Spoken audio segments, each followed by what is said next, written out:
So let's talk about Dungeons and Dragons bookkeeping from the perspective of the DM.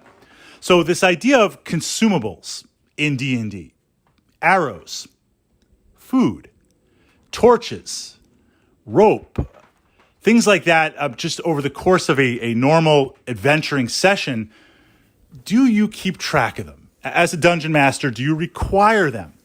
What is the perspective on that? Now, generally speaking, when I'm the dungeon master, one of the things that I try to do, I want to keep the flow of the game going. And we've explored this in previous vlogs that I've pushed up to the channel here.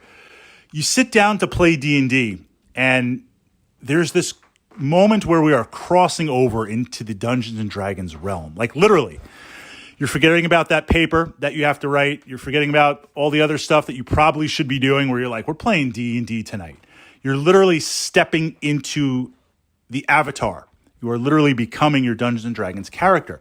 I want to pull you into that, and I want to keep you there, rolling dice, laughing, having fun, contributing to the story, and creating this world, whether we're playing for 2 hours, 3 hours, 5 hours. We asked last week, pushed up to the channel, how long should an average game of D&D be?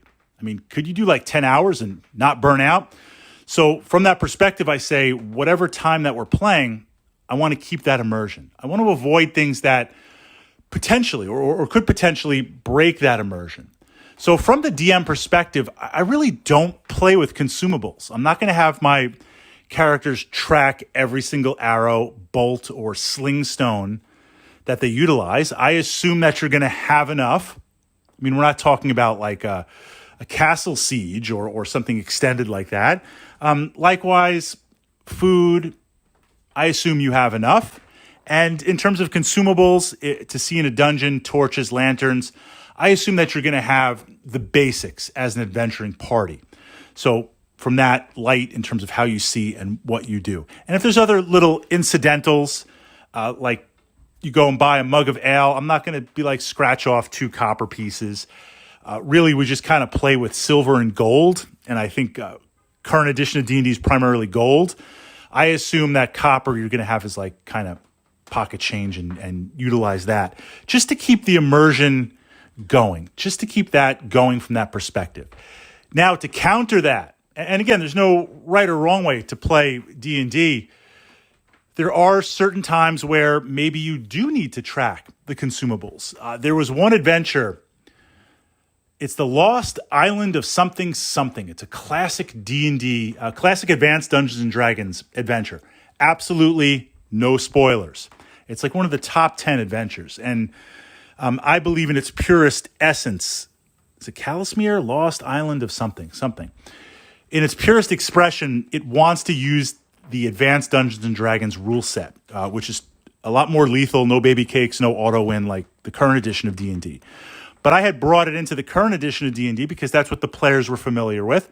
And there were some character classes that they really wanted to play and kind of throw themselves against some of those, legendary modules of back in the day that, if you beat them, they were very accomplished. So to kind of build up your D&D resume, because there's about 10 AD&D adventures that, not that we win at D&D, and we asked that question last week, but there's about 10 classic old school adventures that, like, if you can make it through them and win them and complete them, that's pretty impressive. That's pretty impressive. It's like we're going to have our D&D resume pretty soon of adventures and modules and characters from that perspective. So I ran this adventure, and without any spoilers, the way it begins is something happens and you're trapped on this island. There's a shipwreck. You're trapped on this island, and there's really not much of a hope to get off the island, or you have to figure out how to get off the island. Now, of course, there's magical effects and all sorts of other crazy stuff that you discover on the island. But from that perspective, I do use food, consumables, because there is no chance to restock, and it's built into the module. It's part of the tension. It's part of the good mystery of the module where days are going by. Do we kind of forage and see what we can find? And for the most part, the island's somewhat abandoned. Maybe there's other shipwrecks. Maybe there's other things that have washed ashore, we can use that. If we go into this part of the island, what about this part of the island? The consumables force the players to make a decision. So if it is kind of a survival type game or something that is important, I will utilize food, consumables, lights, objects, things like that. But generally speaking, I'd say 99% of the dungeons I run, or maybe like 95, I just assume you've got some torches. You know what? You've got some copper pieces. You know what? You've got some rope. You've got food. You've got water. You know, that type of stuff you can take care of and you can utilize.